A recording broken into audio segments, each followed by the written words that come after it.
Hey everyone, how are you? Welcome to another Nights with Ping. Good to see you all. Good to see you all. If you saw this, I posted it. I said, just know I had to delete last night's late show due to a YouTube violation. I'll explain.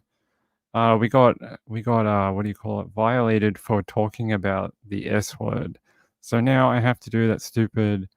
Oh, this person unalived themselves. So I have to do that from now on. So we had to delete last night's video. It's unfortunate. It was a very interesting case about the kid at the camp. We'll talk more about that in a second. I've been working all day on trying to get some clarification from the journalists who wrote the story, one at the Charlotte Observer and one at the NBC source for the we read about last night. The clarification that I'm looking for is someone in the comments said that particular, well, you know how they said that when the authorities came, they wouldn't tell them where the kids or how many kids there were or what their names were or what their ages were. Someone in the comments, I think it was Susan R, said it's a HIPAA violation to release that information without the parents' consent. I asked these journalists whether they can clarify if that matters when it's a death investigation and whether it's an overseeing agency like the ones that were involved, do they still have to comply? And if so, why wasn't that included in the stories that both these journalists wrote and copy edited? How come they didn't include that information in there? Because if they didn't, it makes it sound much more sinister than it appears. So I'm waiting on clarification for that from these two different journalists, and I'll let you know when I have more information about it. Because like that's a really important point, and it's something that has to be dealt with. Kathy J, how are you, my friend? Happy Valentine's Day. Yes, happy Valentine's Day to everyone out there. This show is dedicated to love all around the world. You should have some of it today on Valentine's Day, and if you don't, Ping loves you. Ping loves you. It's okay. I love you. Everyone out there, I love you. So happy Valentine's Day from Ping. Um, let's get going. Oh no, wait. Should we say hello to everyone? Should we say hello to everyone? I want to say hello to Nancy S. Hey, how are you? My friend Bees Our Life is here. Stiana was here too. Woos and Who's a Girl and Moonlight View made it. I hope you're feeling better now these days, my friend. I Hate Mornings and Laurie and Kathy J, Marilyn Landis. Who else? Gambler made it and Diamond Heart. Hey, my friend, how are you? Marlene Clausen and Beth B. Nana Lana made it and LMS83. Good to see everyone. Thanks for being here. All right. The biggest story that I want to follow is this one. And I'm going to show you a video in a little bit. And I just spent like minutes before the show, I was sitting here trying to pronounce her name and I was listening to videos and I was like, okay, that's how you pronounce it. And then I came on the show and now I've completely forgotten how to pronounce her last name. We'll get there. All right. It says the best friend of Anna, I think it's Knezevich or Knezevich. We'll see. Says the estranged husband of the missing Florida businesswoman has fled to his native Serbia after being asked to help find her. So she went missing. She's a missing woman. Anna, 40, had been going through a tough divorce from her husband David when she disappeared from her apartment while holidaying in Madrid on February 2nd. Friends received stilted text messages from her phone claiming she would be uncontactable for a few days, and within hours, her friend Sana was on the phone to the husband to see what he knew. She says, I suggested for him to meet me in Madrid to help with the investigation and to help find her. He did not come to Madrid. I did get in contact with him again that Friday, where he told me he had gone to Serbia instead. Why would you go to Serbia if your ex-wife is missing? Now, look, divorces are always hard, but even if you would have to have some love for your ex-wife. You were together for a long time. If she went missing randomly in a foreign country and you're there too, you would think that you would try help. It says David hasn't spoken out about his wife's case and has not been accused of any wrongdoing by officials. The couples ran a successful computer support and repair business from their home in Fort Lauderdale. Anna and Sana had traveled extensively on holidays together and were in daily communication as Anna hunted for a new apartment in the Spanish capital. One of the weird things I read about this, when her friend went to her apartment, she said there was a guy there, or neighbors told her, who was spray painting security cameras. It's like it's a Bond film or a spy thriller. Who spray paints security cameras? And I'm gonna show you a little bit more here. Here's the text messages. Now they're in Spanish. It says, Anna wrote, I met someone wonderful. He has a summer house about 2 hours from Madrid. We are going there now. I will spend a few days there. Signal is spotty. I'll give you a call when I get back. Yesterday after therapy, I needed a walk and he approached me on the street. Amazing connection like I've never had before. Now, her friend thinks these text messages are a bit out of the ordinary and, they don't seem like her friend. And I'm going to read you a bit more here. Wait, actually, we might switch over to something else because I think we have some backstory I want to show you. It says here, but police discovered that a man in a motorcycle helmet had disabled security cameras outside the Madrid apartment with black spray paint on the night she disappeared. Yeah, it's like a Bond film. But I want to show you there's an update from NBC 10 in Florida. And I want to watch this because this will explain it. And it'll say her name properly. Here. A South Florida woman missing abroad. Of course, buffering. Her friends and family say that the Fort Lauderdale woman went on a trip to Spain and has not been heard from since February 2nd. Local 10's Bridget Matter joining us live now from Fort Lauderdale with the latest on this one. Bridget. Spanish authorities, they are treating this as a missing persons case. It's been 12 days since this woman was seen. We did talk to one of her close friends. She says the night that she disappeared, a man was seen on surveillance video spray painting cameras at her apartment building. 40-year-old Anna Knezevich, a realtor from Fort Lauderdale, disappeared while in Madrid, Spain, February 2nd. Almost 2 weeks later, still no trace of her. Her best friend, Sana Ramo, says she received this bizarre text message the day she vanished. I met someone wonderful. He has a house outside of Madrid, 2 hours. We are going there now, and we're going to stay there for a few days. The signal is going to be spotty, and I'll call you when I get back. She says Anna had plans to go to Barcelona the following Monday, and she would not run off with a random stranger. Sana flew to Madrid and made a disturbing discovery at Anna's apartment building. There was a man the same evening when she disappeared that spray painted the surveillance cameras in her building with black paint. Loved ones say they are frustrated authorities are not doing more. Anna was an enthusiastic traveler, but always kept in touch. She left the States for Spain in December amid a tough divorce. Very sweet, very caring. I couldn't imagine who would want to hurt her. Her husband of 13 years is now believed to be in Serbia, where he's from, and has not gone to Spain to aid in the search. We visited the Fort Lauderdale home where the couple lived. Neighbor Guy Jackman says the two kept to themselves, and he did see police talking to David around the time Anna was reported missing. Last I saw of him there was a couple of cop cars out there a couple of weeks back. He was speaking to the police. Her family is very concerned.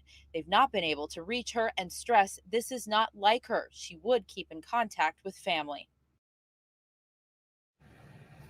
And there is no sign of her husband here at the home. The mail is piling up. We did get word from the State Department today saying that they are working closely with Spanish authorities. For now, we're live in Fort Lauderdale. Bridget Matter, local.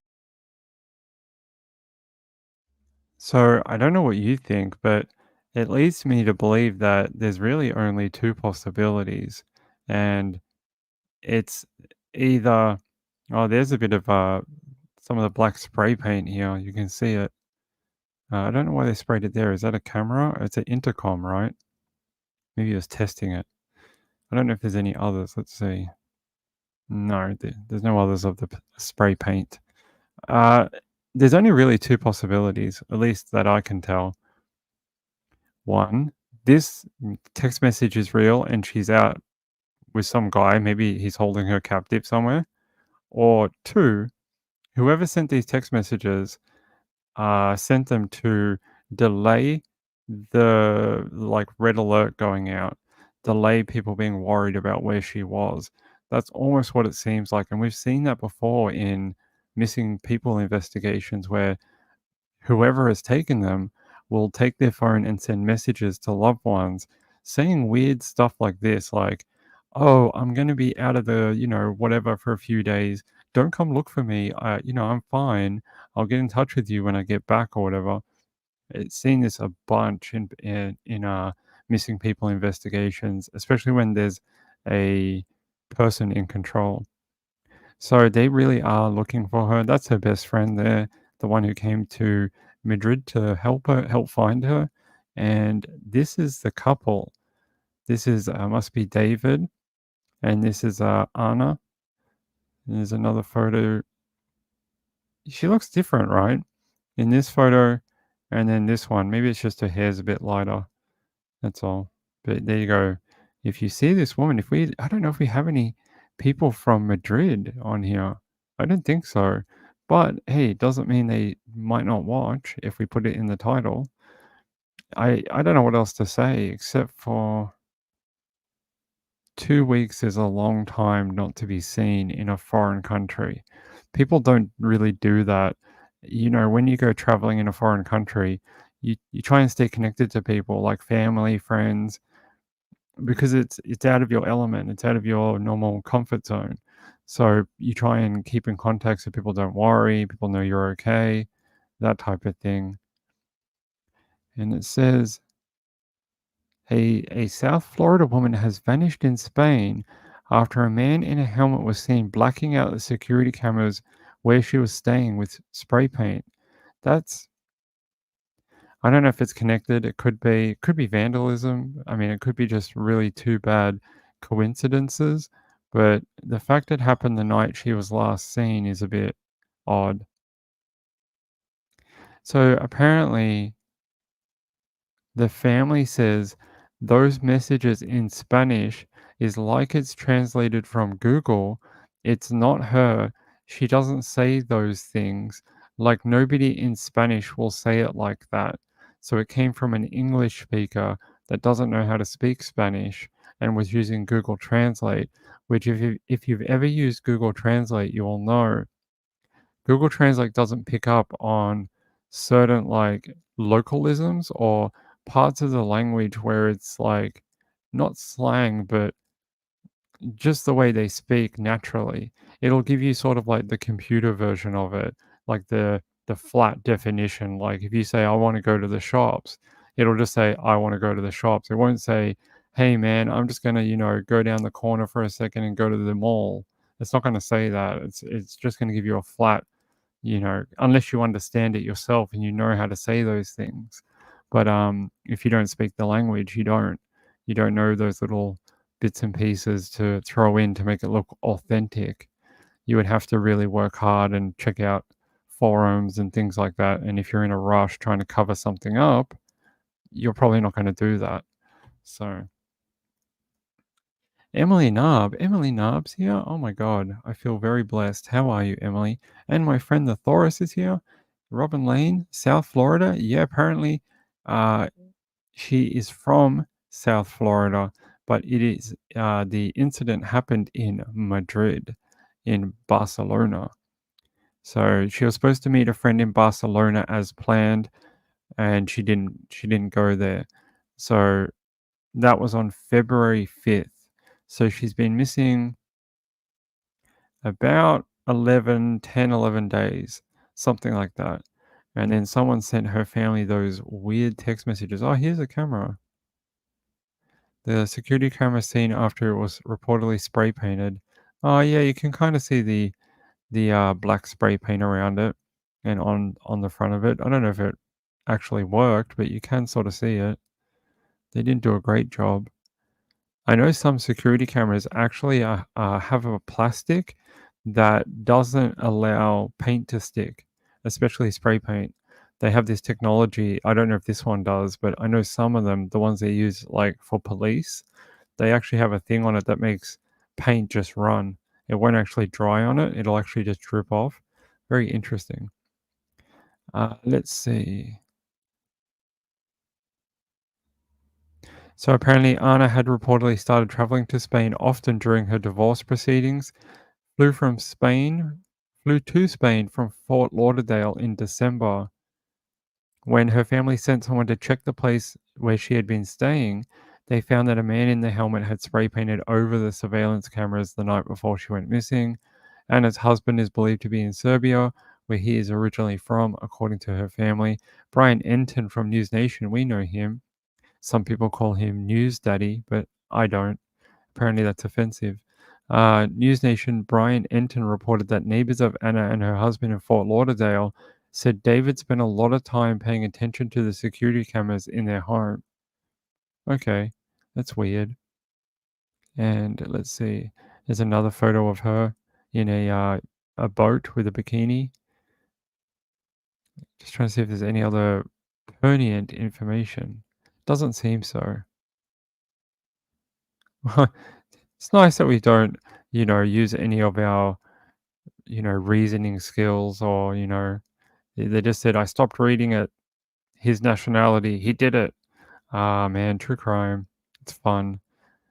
People just say the funniest things. Let me see what you guys have to say in chat. Oh, Robin Lane, you live in Fort Lauderdale? Maybe you know the house. Maybe you know the different property.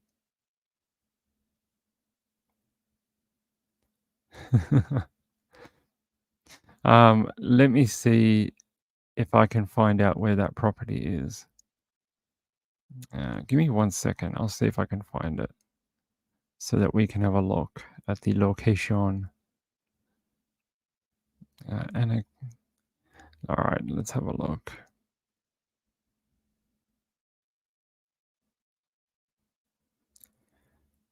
Apparently, News Nation covered it 2 days ago, but they haven't done. Brian Enton hasn't done an update today, apparently. Just trying to see if we can see anything from a different news channel here. They're saying that she is a US citizen and chose an apartment building in Madrid to stay at during her visit. She is a businesswoman who decided to work abroad while going through her divorce. She was supposed to meet up a friend a few days later after she disappeared, but she never showed up. She said that a man, yeah, we know that with the helmet. Her friend said Anna spoke with her that same Friday night and said she was going to stay inside because it was cold. The next day, she received a message from Anna saying she met someone wonderful on the street. So there you go. There's the context. That's what I was looking for. She told her friend she was going to stay inside because it was cold and didn't want to go out. Then you get that weird message saying that randomly on the street, a man approached her and told her, you're beautiful and come stay at my villa 2 hours away. I don't know too many women who, one, in a foreign country, and two, already told a friend they weren't going to go out, would randomly go outside and accept a offer from some random male in a foreign country that says, come stay at my villa and we can have a romantic getaway for the weekend. I just don't, a lot of women, especially when they travel, are on super high alert. They've heard all the stories. They know all the dangers that happen when you're away from home. I just don't believe a woman would do that with a man she just met on the street. I can't see that happening. Yes, Emily Nob says, right ping, suspicious.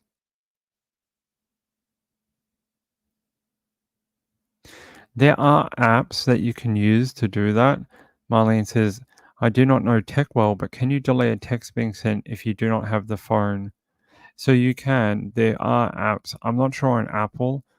Maybe Apple has a feature built into the text iMessage that can do that. But I know on Android you can get an app that can do stuff like that. You can even do it with email too. You can delay emails and get them sent like 9 a.m. the next morning, that type of thing. Yeah, I don't get it. So she has to be somewhere, right? And she was taken, they're saying they think she was taken against her will. Let me see what, so this is interesting. Her friend also says when they tried to respond to those messages, the messages were not going through and the phone is off. Her friend says she's not left on her own. She's been taken against her will, and by who, I don't know. Apparently, they requested a welfare check of her property in Madrid, and they didn't find her. It looks like the apartment was left, locking it from the outside. That's all they know. They're asking for the US Embassy to help, and that they're saying an American citizen has disappeared abroad and no one in America is doing anything about it. There is high suspicion of foul play regarding her disappearance. She has not just left. She said there is a high suspicion that someone did something to her. Apparently, the FBI and Spanish authorities are actually involved now and they are investigating. So let me see what they said on News Nation. Or we can have a look. Hold on. All right. One we're learning about in real time, okay? This woman's name is Anna Knezevich, Serbian name, okay? She's from Colombia, American citizen. South Florida, living the good life with her husband, involved in real estate, living the dream, okay? Times start to get tough. The relationship goes sideways. She becomes a little estranged from friends and family. Tough divorce. Starts taking trips to Madrid, Spain. Remember, she's Colombian. She's very familiar with Spanish, obviously, in the culture. And she's going there. You see her living her life, trying to get her head right, okay? She makes plans to meet up with a friend in Barcelona. Never shows up, okay? That was over a week ago. The friends get suspicious, start sending texts, start trying to find her. All of a sudden, they don't get her. They get text messages that don't seem like they're from Anna. Why? Two reasons. One, the way she was speaking, but also the way she was speaking Spanish. You know, I get this problem a lot as a guy who's a hack speaking Spanish. Very often I say things in a way that people who speak Spanish wouldn't say it, even if it's accurate. So they start to get nervous. And they say she'd never take off without notifying them. So they start getting to the authorities, file a police report. They find out that somebody went to the apartment complex and spray painted the camera for the surveillance camera right before she disappeared. So I hear about this. I call one of the strongest guys in the business, News Nation senior correspondent Brian Enton, who's in South Florida, to get on the story. And he joins us right now. First of all, thank you for jumping on this over a weekend. And this story gets more and more troubling the deeper you get into it.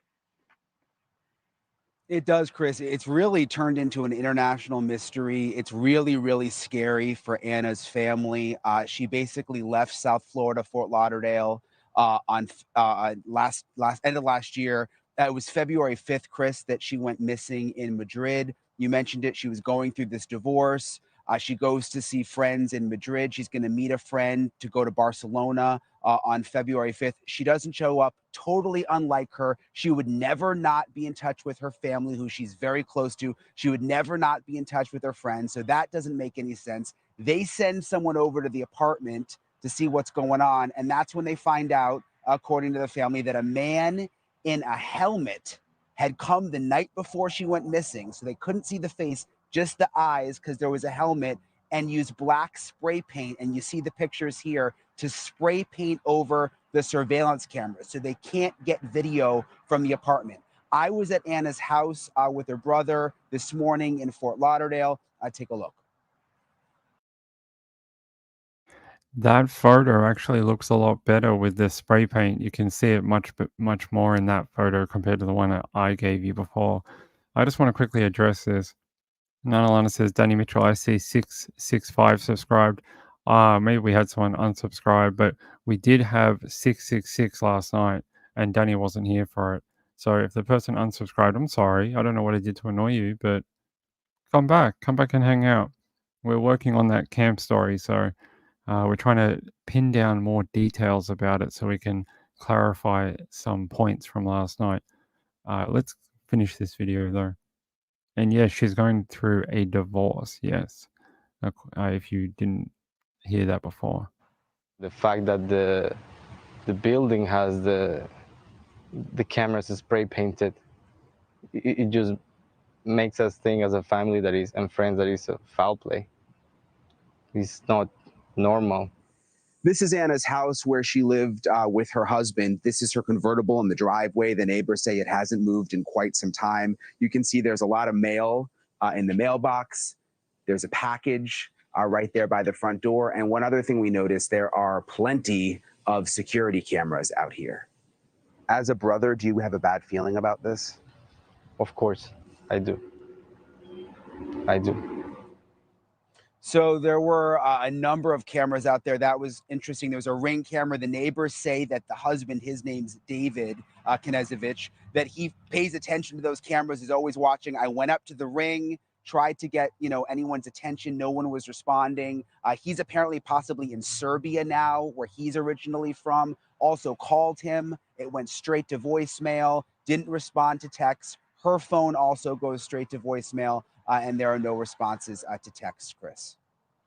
So as far as we know, the husband, they're going through a divorce, but whatever, they're still married, has not gone to Spain to assist in the search. As far as we know, he is in Serbia. That's what family members say. He is not responding to anyone in Anna's family, which has them really concerned. FBI now involved, State Department involved. It's good to hear that the State Department and the FBI are involved. If something happened to her, they will they will figure it out, and then they'll start hassling local police. Kathy J says, did she want to disappear? Maybe she didn't want to deal with the divorce proceedings, but seems like a very convoluted way of going missing. I spray paint the cameras and I send weird text messages. Why wouldn't she just disappear and not say anything? It'd give her a way faster head start, possibly. Maybe a good idea though. Robin Lane says the spray painting of the camera is not good. It's a bit weird. I've never seen that before in a missing persons investigation. Marilander says the husband is sus. Maybe. Peekaboo Cockatiel says, I think that YouTube sometimes unsubscribes us without us knowing. It has happened to me with other sites. Yeah, we had a lady last week named Aussie Trisha. She said she subscribed to this channel in the early days and then came back and realized that somehow she got unsubscribed. So I hope that doesn't happen to anyone, and I hope they find their way back to us. We're good people. I mean, sometimes I get caught up in my storytelling and emotions, but try and stay very, very factual. Yeah, well, he needs to come back and answer some questions possibly about his ex-wife. Did you see her? Why did you go back to Serbia?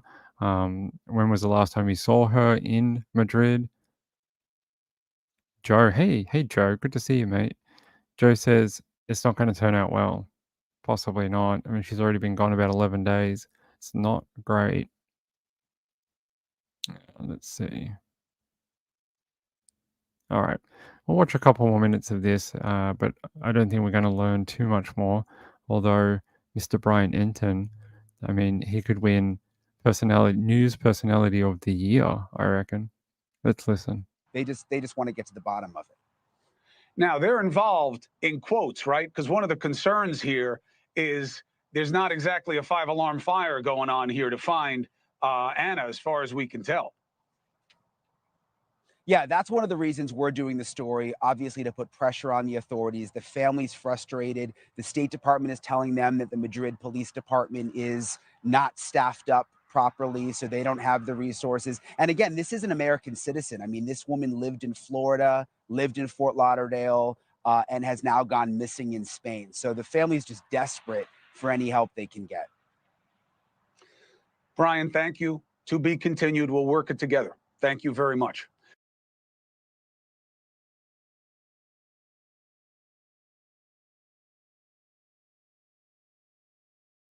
That was interesting, that little bit at the end where he said the State Department is under-resourced and that's sort of part of the backlog. I didn't hear that the first time. Marlene Clausen says, I wonder if there is an extradition process like in Serbia. But wouldn't it be extradition from Serbia to Madrid, since that's where, if possibly, there's a crime that took place? It wouldn't be Serbia to United States, would it? It'd be Serbia to Madrid. Let's see. I'll look it up for you.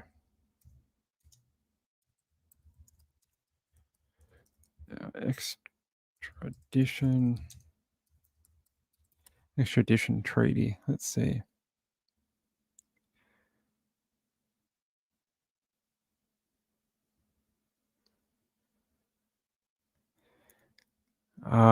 It says Croatia.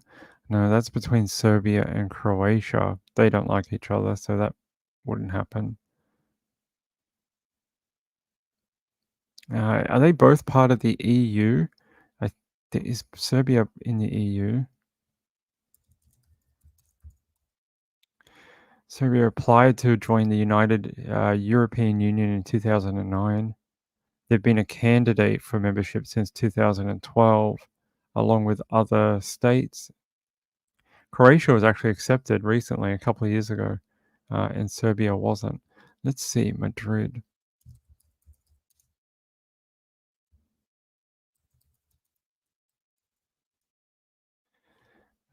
Spain extradition.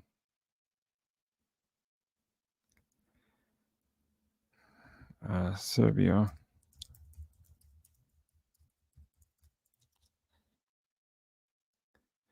Extradition requests from Serbia under regulations are considered in accordance with the Act, subject to modification of paragraph 17, whereby a person arrested may be released by a magistrate after 60 days if a request for his or her extradition has not been received. Okay, so it seems like they do have extradition from Serbia. They signed a treaty between the United States and Serbia, but I can't see anything between United States and Spain. I mean, Serbia and Spain.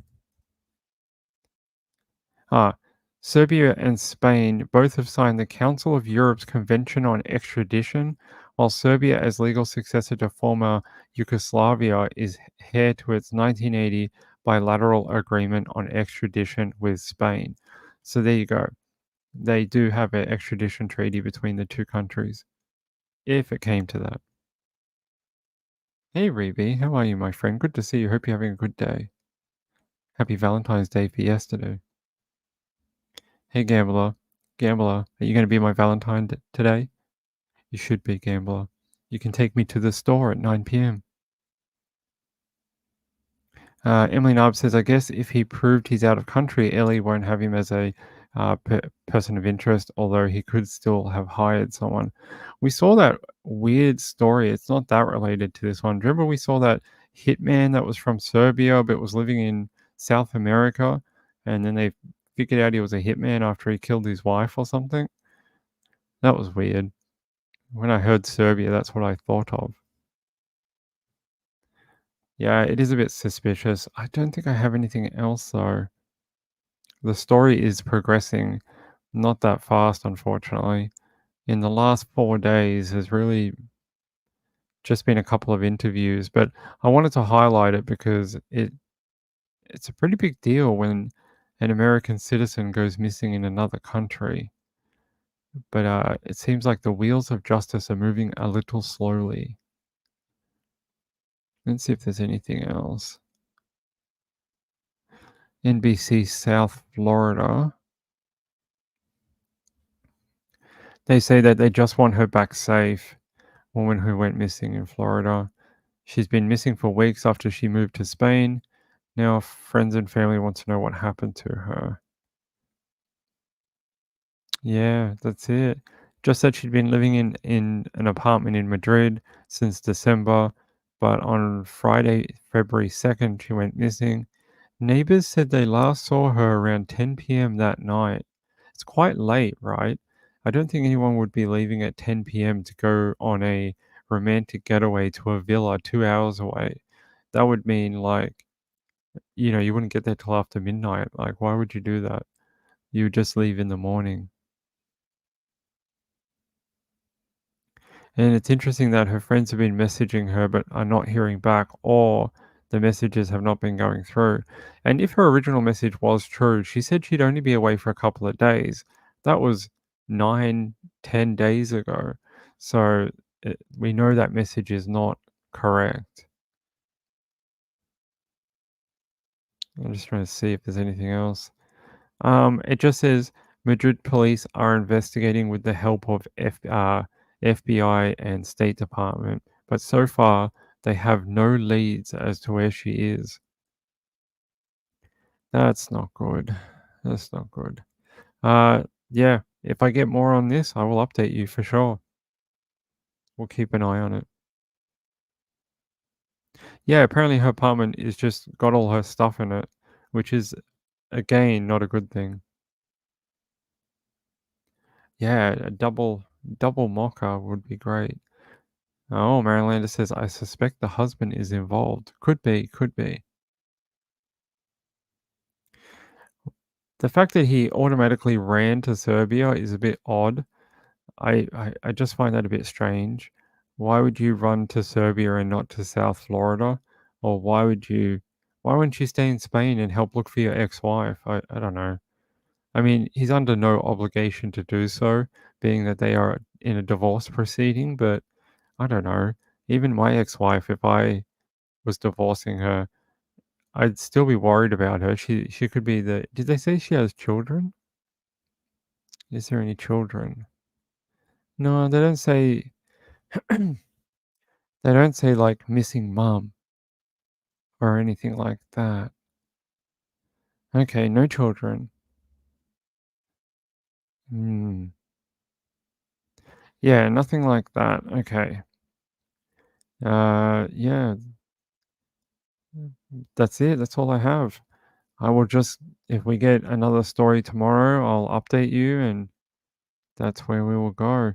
I don't know if many of you saw earlier today, there was a shooting at the Kansas City Chiefs Super Bowl parade. Brutal. 18 shot, 9 children injured at Kansas City Chiefs victory celebration. One person is confirmed dead in the chaotic incident that took place at the end of the victory parade. I mean, what a horrible place for that to happen. I mean, I'm not happy with the Kansas City Chiefs, but it should be a time of celebration for the city, for everyone to come together, not fire weapons, unless you want to do like, the Yosemite Sam thing and fire into the air, but even that's dangerous, not shoot at people. I'm going to show you the moment it happened if I can find it. Hold on. Everyone just did that whole scattering thing. Where is it?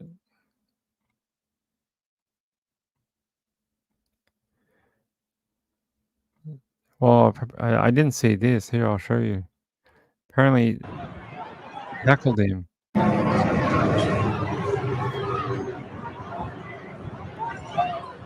There you go. Got him.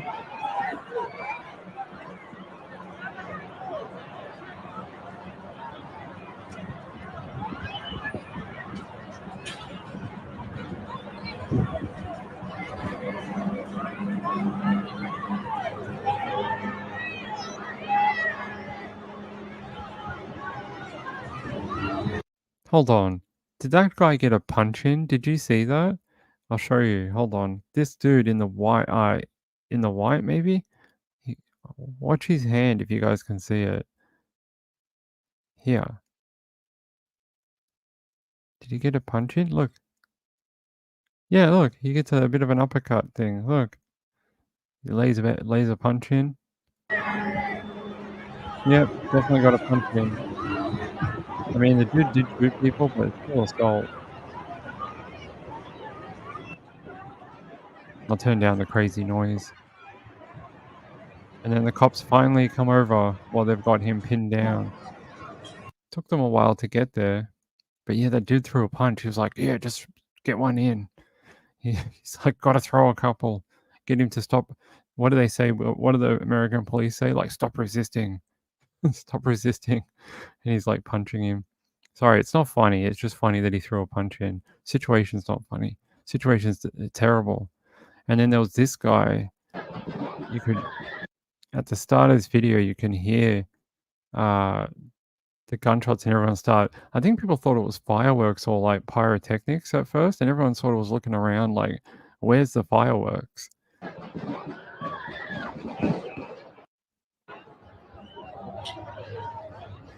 See, it's sort of like a delayed reaction. Everyone's sort of like wondering what's going on. People don't seem to be in a big rush to get away from the gunfire. They're just sort of like, oh, okay, something happened. Guys, something's going on. Something's going on, guys. Even took the news reporter a while to figure it out. He was sort of looking around too, like, wait, what happened? Oh, something happened? There was a better one though that showed the actual first bit. I might have to find it. Which shots fired? Here we go. Let me find it for you. Let me just switch out to this one.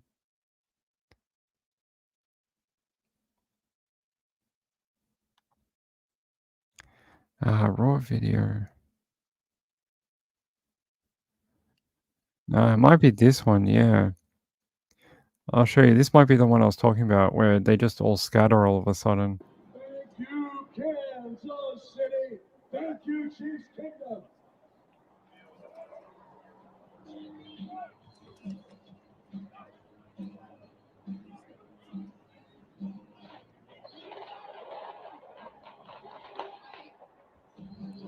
There you go. There's the people, yeah.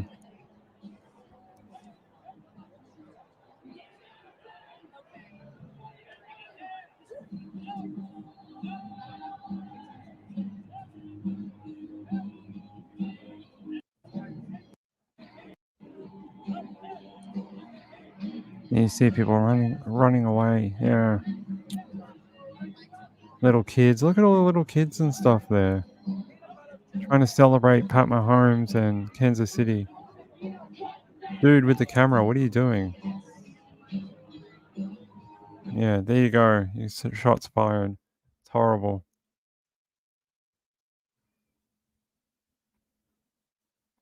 It is scary. I mean, like I said, it's a time for celebration. It's not a time for let's be stupid and fire off a gun. I mean, at first they said there was 2 shooters at first. Hey, Gambler. Gambler says, I read about the shooting. It made me think about how things determine when your time is up. If Casey hadn't have won, this wouldn't have happened. Well, hey, San Francisco is not the cleanest cut city in the world right now. They have their own issues with homelessness, violence, robbing, stabbing, shootings. So I don't think it's just a problem assigned to Kansas City. I think it's a lot of cities right now. Did you see the other picture of the other guy arrested? Yeah, didn't they say there was 2 shooters at one point? That's what I read. That's what I read. Hold on, let me see. Wait, someone sent me a message. Thank you. Thank you, Laura. From our friends at News Nation again. It's so lucky it was only one person that was killed, just one. I mean, that's not lucky. That person still lost their life. But with so many people at this parade, it easily could have been 20s, 30s, 40s, 50s, as many as you could think of. Yeah, see, a lot of people probably thought it was fireworks, so they didn't think much about it. But this person knew exactly what it was when they heard it. They had 800 officers at the parade, and this still happened. It just shows you it's very hard to It's very hard to stop random events. They said 10 to 15 individuals sustained injuries in the shooting, which occurred outside Union Station.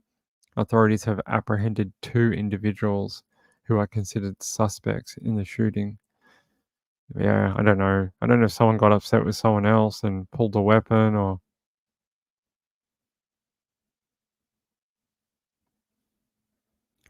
James Avery, I was at the Vegas shooting. It takes time to realize it's really shots fired, then where's it's coming from. James, were you really at the Vegas one at the concert, the country concert? What was it called? Route 66 or something? James, I can't. That night was literally, even watching it from Australia was one of the scariest things I think I've ever seen take place live. It because the gunman was so high up, he had all the advantage, and the people on the ground had no advantage. Like, no, they had nothing. And I've seen video from that night, people in front of the stage, and I saw a person who had to leave their friend after they were shot and killed. They basically had to just drop their friend and leave them because they had to look after themselves. I mean, I can't imagine, James. Still many in critical condition. Well, I'm glad you are still with us. I really am. I'm glad you survived that night, James. Laurie says, could you imagine if players were killed? I think even civilians being killed, it mars the entire thing, doesn't it? These people came out to celebrate their team, and it's supposed to be just fun for the city. It's supposed to be an uplifting event, something good that got brought to the city to take away from the bad, not the other way around. And the fact that someone was so selfish to do that just shows you what type of person they are. Took away from something the city should have remembered all year. It should have been like, dude, were you at the Chiefs parade? Yeah, I was at the Chiefs parade. Oh my God, it was the best thing ever. Wasn't that great for our city? Yeah. Like, ridiculous. Yeah, they said nine children are still in hospital at this point in time. 18 shot, nine children are in that total. They said they're still treating 12 patients, 11 of them are... Wait, how does that work? At least 18 shot, 9 children. Then down here it says, Children's Mercy Hospital in Kansas City said they were treating 12 patients, 11 of them children. Oh, unless maybe some children got trod on from trying to get away from the gunfire. That what do they call it? Like stampede injuries. They're very common in this type of situation. So maybe not all of them were shot. Some of them got injuries from trying to escape.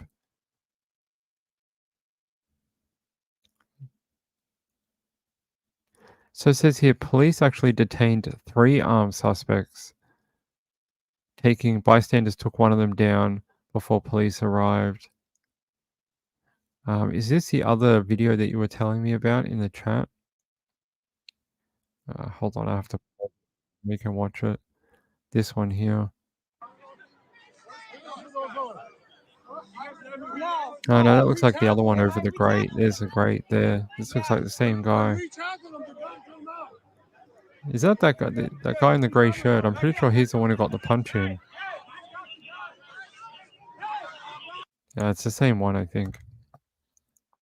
Same one. Very sad to see that. As much as I dislike the Kansas City Chiefs and their fans, I don't want any of them to be hurt. That's not what sports are about. Sports are about, you know, camaraderie and being part of it, like, a celebration between fans and, the team and the city, representing the city. It's not meant for this, and that's horrible to see that, even for Kansas City, who took our Super Bowl. I'm just trying to see if there is that other video, but I don't see it, and I don't want to keep dragging on.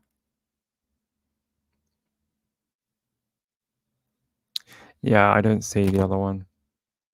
If someone sees it and they want to send it to me, they can. But other than that, James, that's horrible. James says my daughter had a person in front of her shot. That night, I watched at CrimeCon. There was a police officer who was there that night and was part of the. He was part of the response team, and I listened to his talk on Vegas.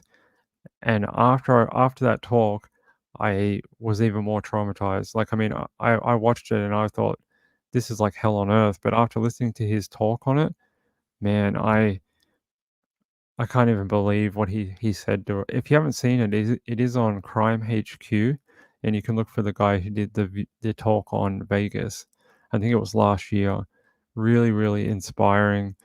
The courage that the police officers had, not knowing where the shooter was, not knowing if they would be shot, and they all went to the scene and tried to ferry people away, get them behind buildings, to protect them.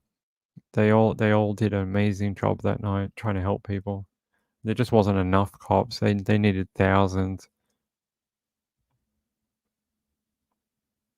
Yeah, on Valentine's Day too, right? Should be a day of love and celebrating, having fun with your Kansas City brothers and sisters.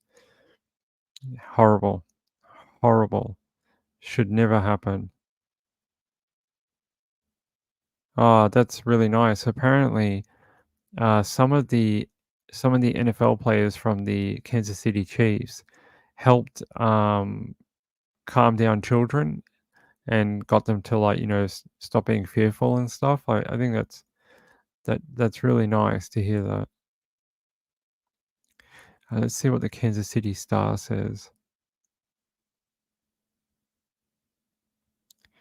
Says they confirm one. Hey, what happened there? Whoa, whoa, whoa. Hold on. There we go. It says Lisa Lopez Galvin, a Johnson County mother of two and beloved disc jockey in Kansas City, was confirmed killed in the shooting at the end of the Kansas City Chiefs Super Bowl parade celebration Wednesday. Oh, man.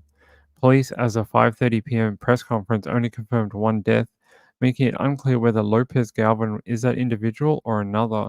An earlier version of the story said that Lopez Galvin was believed confirmed as a second victim. Friends confirmed the death to the star after talking to family. Lopez Galvin is reported to have died during surgery at a hospital from a gunshot wound to her abdomen. Wow. Someone who gave to their city, a disc jockey who people woke up to every morning on KKFI radio. Apparently, she had a program called Taste of Tijuana or Tejano. My Spanish is bad. Featuring Hispanic music. Oh wow! So she served her Hispanic people in the community with her radio station. I mean, what did she do wrong? Nothing. She went to a parade. Horrible. It's very sad. Johnson County mom, and now her kids don't have their mom, all because of a selfish individual. Hey, Blue Moon, how are you? Yeah, so they have different trauma levels where they sort of get them off to. It is, yeah, 6th anniversary. It feels like yesterday, James. It really does. Oh no, I just mean like even if the Niners had won, there may have been something there. The city's having such a hard time right now that it may not have been all that safe in San Francisco either.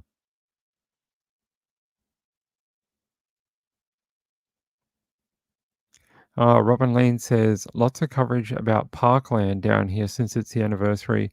Parkland is only 20 minutes away.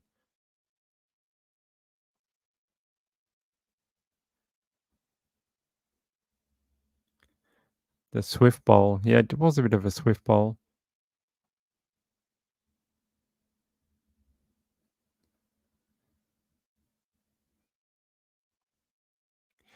I think hopefully we can see some changes that help everyone be a bit more safe. Let's have a look. This lady here, Manny Abaka, says, I've known Lisa and her family for over a decade. I've witnessed that smile across DJ equipment and on the stage of our largest fiesta in Kansas City. She says, I will not let her death go in vain. I will legislate. I will fight. I will do everything in my power to change. So, a senseless act of violence. Yeah, horrible. So that was her radio station, KKFI 90.1 FM. And they're confirming the death of their DJ Lisa Lopez. Can't say I've ever heard of her, but that doesn't matter. She still matters. Yeah, all right. Let's continue. If I hear anything else, I'll bring it to you, but we have other crimes to talk about tonight. James, I hope that you both are, finding ways to work through that, whether that's with professional help or together or whatever. I hope you're finding a way to get back to being more like yourself. I really do. It must be very difficult. Let's see.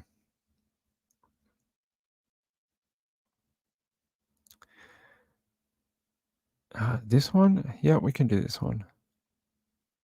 So it says Ali Salah, 23, charged over deadly Donnybrook home invasion. A man has been charged for an alleged home invasion in Melbourne's north that turned deadly after a man was fatally shot. Give me 1 second. I just want to drink. Hold on.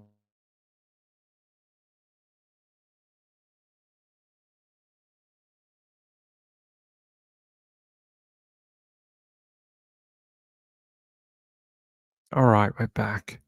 We're back. So apparently he was charged after someone was fatally shot. Having a bit of a shooting night tonight, unfortunately. People ask me all the time, Ping, in Australia, do you have shooting deaths with people like homicide? Yes, you can see right here. Look, a man was shot in a home invasion in Donnybrook. So it does happen. It says detectives from the Armed Crime Squad arrested 23-year-old Collingwood man Ali Salah at Barclay Square in Brunswick on Wednesday afternoon. He was later charged with aggravated home invasion, aggravated burglary, assault with a weapon, reckless conduct endangering life, possessing methamphetamine. That's not methamphetamine, that's methamphetamine. Isn't that MDMA? I'm not sure. Possessing a drug of dependence, handling stolen goods, and driving while disqualified. He has a real rap sheet just in that crime. It says he faced a short hearing at Melbourne Magistrates Court on Thursday, where he did not apply for bail. He was remanded and ordered to return to the court on April 4. And I'm going to show you a video about this. Hold on. One moment. Let me get it teed up. Wait, I didn't mean to pause the camera. Hold on. These we have like shortcuts, and when you touch the wrong one, it kills your camera. All right, hold on. Where is it? Donnybrook home invasion.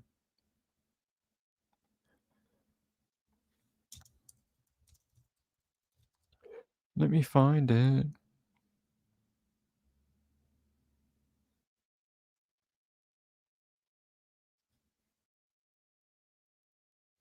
Wait, is that the right one? Is that the 6th of December? I think that's the right one. No, that was January 7th. Donnybrook's had a few crimes, unfortunately, recently. January 7th.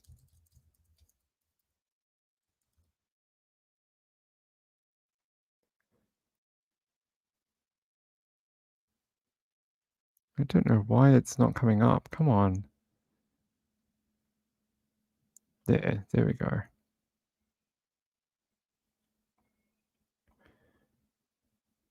Come on, video load. Have more breaking news out of Melbourne, and the homicide squad detectives are investigating a fatal shooting in Donnybrook this morning. A man was found outside an address with emergency services attempting to revive him. However, he died at the scene. The incident remains under investigation and a crime scene has been established.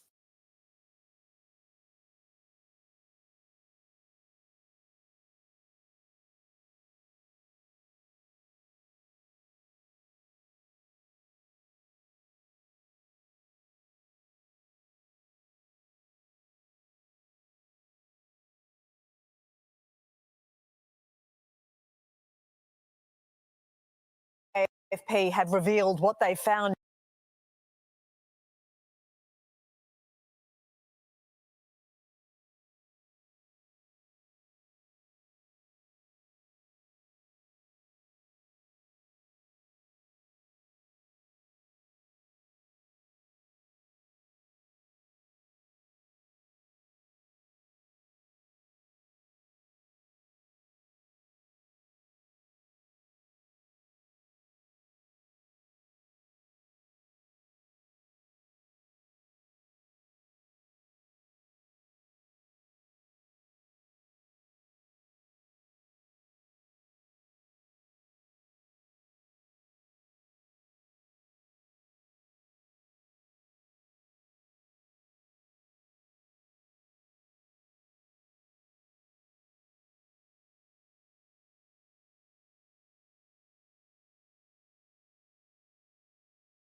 Why does it keep doing that?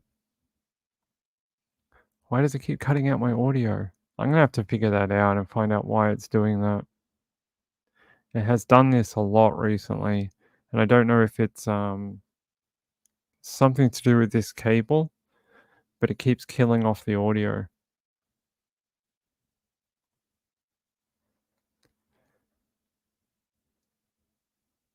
I don't know what that means. Keypad. I have no idea. Yeah, I know. Weird, right? There's no oh yeah, sometimes it turns off and then so maybe it wasn't the cable. Maybe I hit something typing in the URL.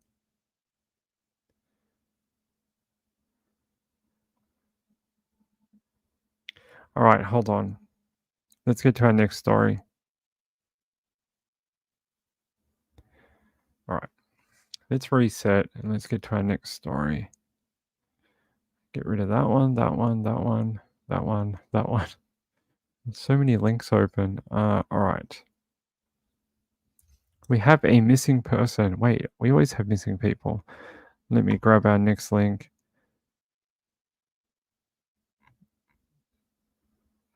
I don't want to do Harburg or Harbour, whatever his name is. We did that one.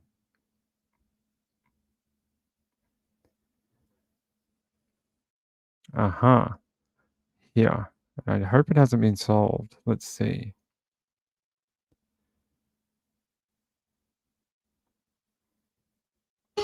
Now, breaking news from NBC4. Any information that you may have, no matter how minute or small you think it may be, that could help us locate Darnell Taylor or Pammy May, please call us. Right now, the urgent search continues for 5-year-old Darnell Taylor and 48-year-old Pammy May. Law enforcement believes Darnell Taylor is in danger. NBC4's Delaney Ruth is live with what we know from the place where it all began. Delaney. Jared, Sierra, it has been more than 12 hours since a 911 call came in reporting 5-year-old Darnell Taylor missing. And just now, police have started tearing down this scene. They say Reeb Avenue here will be reopening very shortly. It seems like a lot of the police are going to be leaving the scene here. All the crime scene tape has been torn down. So it seems they have finished up a bit of their investigation out here. Now, police say Darnell Foster's mother, 48-year-old Pammy May, his foster mom, that is, took the boy from their home. May's husband first called 911 around 3 this morning, saying his wife injured Darnell potentially and then drove off with the boy in a gray Jeep Cherokee. By the time police arrived at the house, both May and Darnell were nowhere to be seen. Law enforcement agencies across the state have been on the lookout for the pair following an Amber Alert that was issued around 5 a.m. Then just before 6, police near Cleveland, Ohio spotted that gray Jeep, but May and the boy were not in it. Darnell was last seen in Spider-Man pajamas and white boots, and May was wearing a green floral nightgown and pink shoes. We spoke with a friend of Pammy May here at the scene. Pammy, just come home and be safe and bring the baby back home. Again, we believe that this child is in danger, so we are asking the public's help. If you have information, to contact us.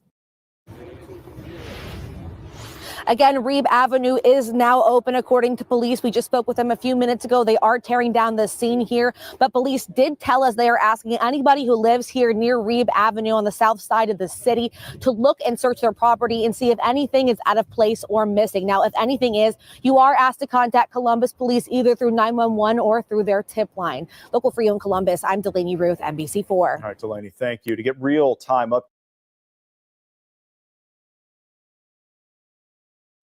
All right, I can show you a little bit more. They're showing you the distance, 140 miles from Reeb Avenue, Columbus, Ohio, into Memphis Avenue, Ohio. So it's a bit of a distance. And it says the vehicle that police said was used in the abduction was located nearly 150 miles away outside Cleveland Wednesday morning, but both the child and his suspect abductor, 5-year-old Darnell Taylor, 5-year-old Darnell Taylor and 48-year-old Pammy May were not inside. So where's the car? That's what we have to find out. I mean, where are they? Not the car. They found the car. Any information you may have, no matter how minute or small you think it is, that could help us locate Darnell or Pammy May. Please call us. We're trying to bring this to a resolution. Again, we believe this child is in danger. Online court records show May has been charged with first-degree felony kidnapping and third-degree felony endangering a child. Records also show a warrant has been filed for May's arrest.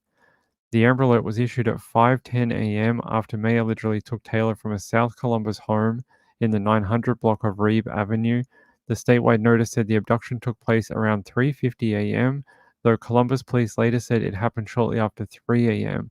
Here's a photo of both of them. There's Darnell Taylor on the left and Pammy May on the right. What a cute little kid in his Nike shirt. We've got to do a better job of publicizing people of color's cases.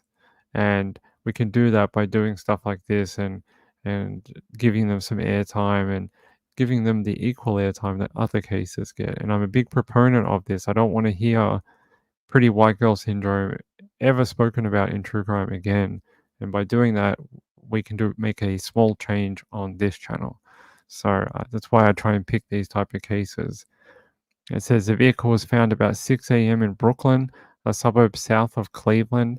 Police located the car after receiving a hit from a license plate reader, finding it at an apartment complex on Memphis Avenue, and they towed it back to the police station. The Deputy Chief Smith Weir said Columbus police are continuing to canvass the neighborhood for information and possible video. Yeah, you'd think maybe a Ring doorbell might have captured what happened after they dumped the car. Like someone must know them in that area.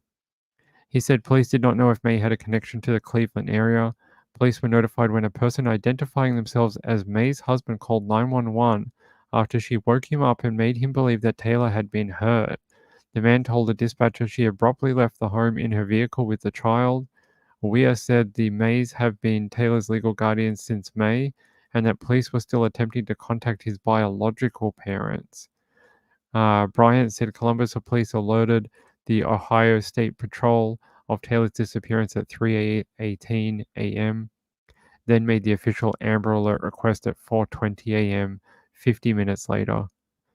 Wow. All right, let's see if we go to Amber Alert. Let's go here.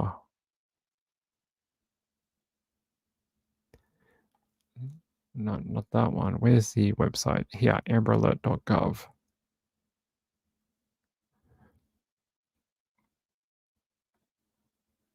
It's an interesting website. You go to amberalert.gov and then it redirects you to the NCMEC, the National Center for Missing and Exploited Children. Every time. It's like, why do you have two websites? All right, Darnell Taylor. Noah Johnson is still listed on the Amber Alert. Still, him and Darnell are the only two active Amber Alerts right now. So we still have that little boy missing from Houston to... Hey, bloody cats. God, that made me jump. I thought someone was whacking my door. Bloody animals. Jeez. Gave me a heart attack. Friggin' muffin. Rory. Ah. God, I have to take a second after that. Bloody cat made me jump a mile. Rory, yuck. She just threw up everywhere. Guys, hold on. I have to go clean this, otherwise it'll soak into the carpet. Hold on.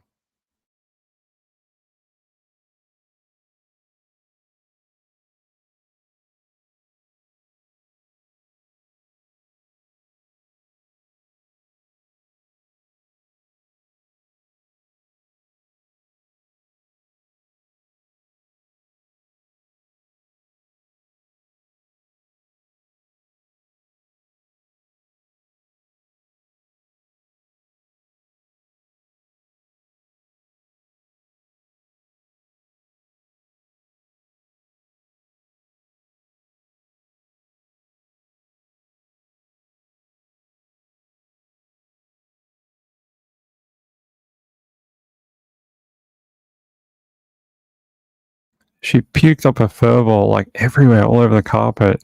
And then she knocked down a vase. That's what made me jump. I thought someone was breaking my window, but she smashed a vase. Oh, bloody cat. Yeah, I have to go clean the glass up in a minute too. Alright, let's go back to the Amber Alert. Yeah, Darnell Taylor, 5 years old, missing from Columbus, Ohio. It says the Amber Alert update. The 2015 Jeep Cherokee has been located.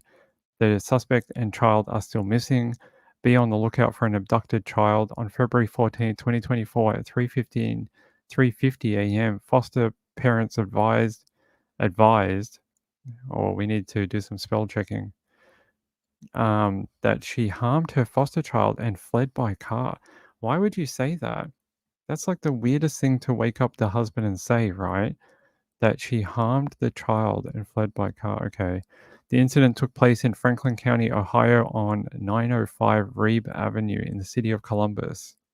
Child's name is Darnell Taylor. The individual is still missing.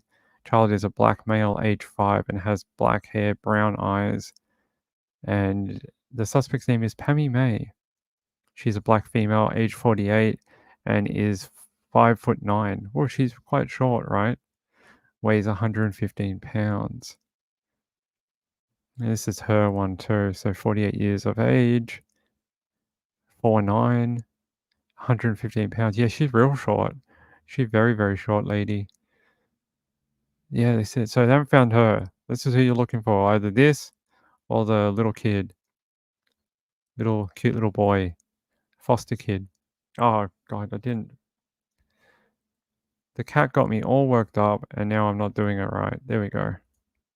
There you go. Little Darnell Taylor. Little cute kid. Stop saying it. I will. I know, right? She absolutely scared the crap out of me. Danny Mitchell says, gosh, Ping makes me wish I had a cat. No, you don't. They break stuff. All sorts of things.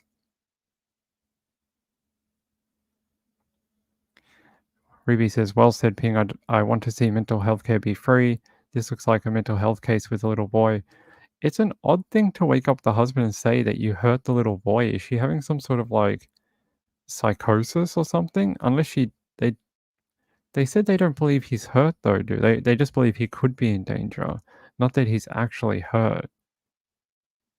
And then it says in that other article that she woke the husband up and made him believe that she'd hurt the child. So I don't know exactly what that means. Hold on, there is another thing here with the police, a press conference. So we are asking the public's help. A plea from Columbus Police Wednesday and Amber Alert, searching for 5-year-old Darnell Taylor and his foster mom, 48-year-old Pammy May, who disappeared under unusual circumstances. Mrs. May was last seen wearing a green floral nightgown and pink shoes. The last information we have is that Darnell may be wearing a Spider-Man pajamas and white boots. Pammy's husband called 911 around 3 in the morning, saying she woke him up and made statements leading him to believe Darnell had been hurt, and then they were gone. When I seen it, I'm like, oh my gosh, this happened right down the street from me. While local and state investigators began scouring the family's home for evidence, about 140 miles north, Brooklyn police located this 2015 Jeep Cherokee May was allegedly driving, parked here at the Parkview Estates apartment complex on Memphis Avenue, where residents joined the search. I ended up just coming down, driving around, trying to look in wooded areas just to try to help because I just couldn't imagine going through that as a parent. Police are investigating any possible connections between May and Brooklyn, while her friends in Central Ohio say the disappearance doesn't make sense. She was excited. She has a baby, and she had done. Her and her husband been married for some years,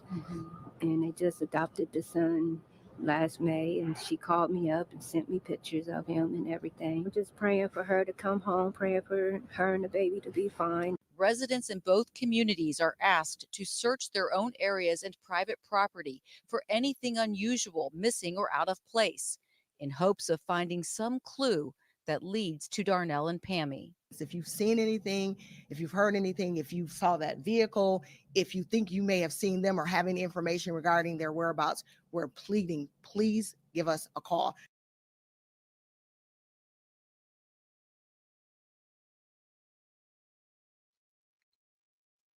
I wonder what they mean by look around your property and tell us if you see anything like moved or touched. What do they mean by that? Yeah, are they worried that she's stolen something or taken something to get away, clothing or, to change their appearance, that type of thing? Yeah, that's all we can hope for is the little boy is found safe and well. I don't know what is going on with the foster mother or why this happened, especially with the foster parents. It's a bit weird. I don't think we heard anything from the husband either. Just trying to see. It says here, police were notified when a person identifying himself as May's husband called 911 after she woke him up and made him believe that Taylor had been hurt. The man told the dispatcher she abruptly left the home in her vehicle with the child. Weir said the Mays have been Taylor's legal guardian since May. This bit just doesn't make a lot of sense to me. Unless there was some sort of previous mental health issue or psychosis, drug use, I don't know. It's really odd. Why would you wake the child up at that time as well? Like that little boy that age should be asleep at 3:15 a.m. in the morning. It's a weird one. I don't get it. And they didn't give us a reason either. Like they're not telling us anything about why she might have done this or, if there's any back history. Let me see if I can find anything on Pammy May.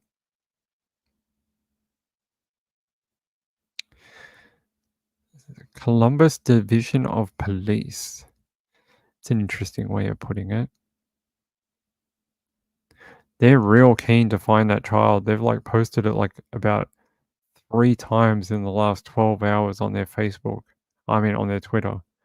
Here, I can show you. Share this tab. It says, detectives need your help locating 5-year-old Darnell Taylor. Anyone with information on Miss May or Darnell's whereabouts is asked to call 911. There's another photo of him that looks a little younger, right? That doesn't look like the same child in the Nike shirt. It doesn't look like the same kid. He looks a little younger here, maybe 3 or 4 years old, maybe 3 or 4. And the other one looks like he's a little older because he looks a little more filled out in the other photo, at least to me. Let's go back to Columbus. Yeah, look, in this photo, his face is more filled out and he looks like he's a little bigger, like he's a little older. That other photo makes it look like he's much younger, much younger. But maybe they want to show you sort of maybe he's in pajamas because it was nighttime and they sort of want to show you what he looks like in sleepwear. It's the only thing I can think of. They've posted it a few times, as you can see. Vehicle was located unoccupied in Brooklyn, Ohio. But that's it. They don't give you anything else about why Pammy May would do this. It says apparently by WLWT5, they're saying he's still missing. Just trying to see if it has any other information.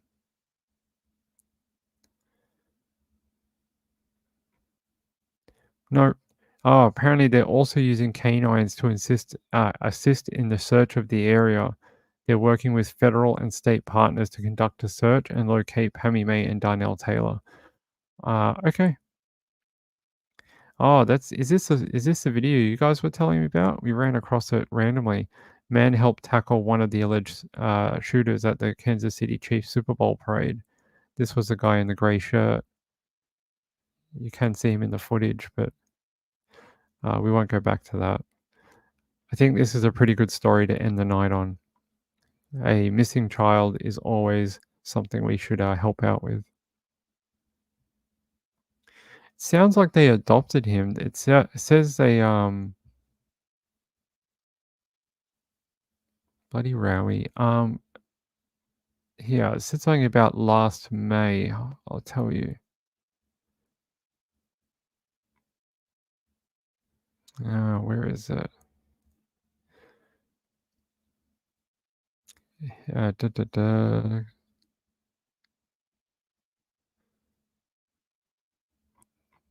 Just trying to find the bit where she talks about her husband. Like where they say the husband contacted them.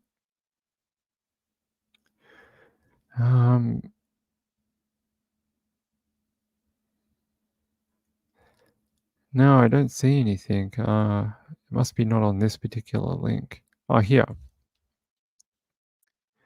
They have been Taylor's legal guardians since May, and that police were still attempting to contact his biological parents. So they're just his legal guardians. I guess he's an adopted child. That would be the correct term, right? Not fostering. Foster children are when it's not legal, they're just staying with you. Is that right? I think so. Hey, Sean.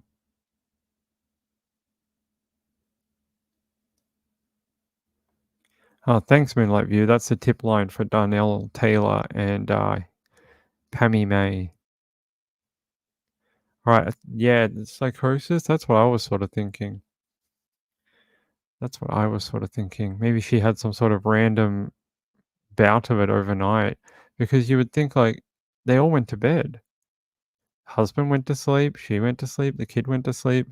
Why would she just randomly wake up at 3 a.m. in the morning, tell the husband she's hurt the child, and then disappear?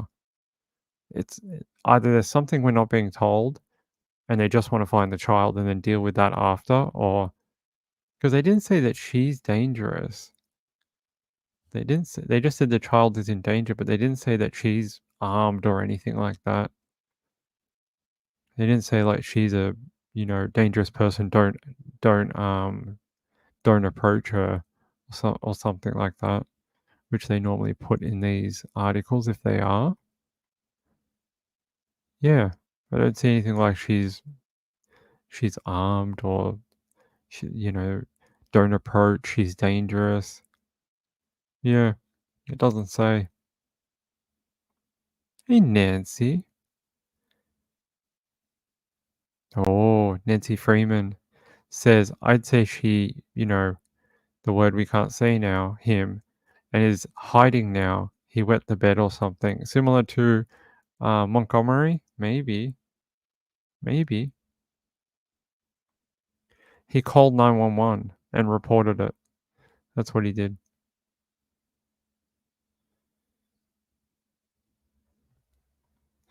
Anyone else thinking of Sincere and Classic? That's a very sad story. A very, very sad story about those two little boys. They deserved so much better for having the life that they did. A very disruptive start to their life. you know, it's just very sad. That story makes me very, very. I just hate hearing about it. Husband said she may have hurt him. I didn't hear. Was that in the video? I didn't hear that. It just said here. One of the articles said she woke her husband up and made him believe that she had hurt the child. So their wording is very odd. Does he not believe she actually did hurt him? Yeah, there's a few things up in the air with this that we'll probably get clarification to once they actually find her. It is very disturbing, I agree. But I have to get you guys out of here so you guys can go and watch Trish. And I really hope there was less disruptions tonight. I hope people enjoyed it. Maybe if you're good boys and girls on Valentine's Day, I will come back at for a late show if you're all interested in it. If you're interested in it, leave a comment under this video, and I will see if we can do it today in about an hour and a half or so. I want to thank the two people who helped fund the show tonight. These lovely people who help keep the show on the air every night. It's very kind of them. I want to thank Emily Narb. Emily Narb says, "Happy Valentine's Day to you and Mrs. Ping. Thanks again for all your hard work." Thank you. Thank you for being a part of the Nights with Ping crew. I appreciate it. And my friend Karen, thank you so much. It is very, very kind of you. She says, a gift. So thank you for that Valentine's Day gift. I will forever remember. And I will add both your names to the end video tonight. Actually, maybe by the time we come back on the next late show later on, I will have your names on the video. I can do that in a couple of minutes. So, all right, get you guys out. Hope it was a great show, and I hope to have more information about the camp one either today or tomorrow. I'm just waiting to hear back from those journalists, so we'll just hold on for that one. And yeah, please subscribe to the channel. I really would like to get there. We're trying to get to that 1,000, and if you haven't subscribed, I would appreciate it very much. Thanks to everyone for being here tonight. Thanks to Moonlight View. Thank you for helping out. And thanks to all the great people in chat who help the show, tell me when my audio's off, and do other great things. Have a great Valentine's Day. And I hope someone in your life has shown you a little bit of love today. Good night, everyone. Love from Ping for Valentine's Day. See you later.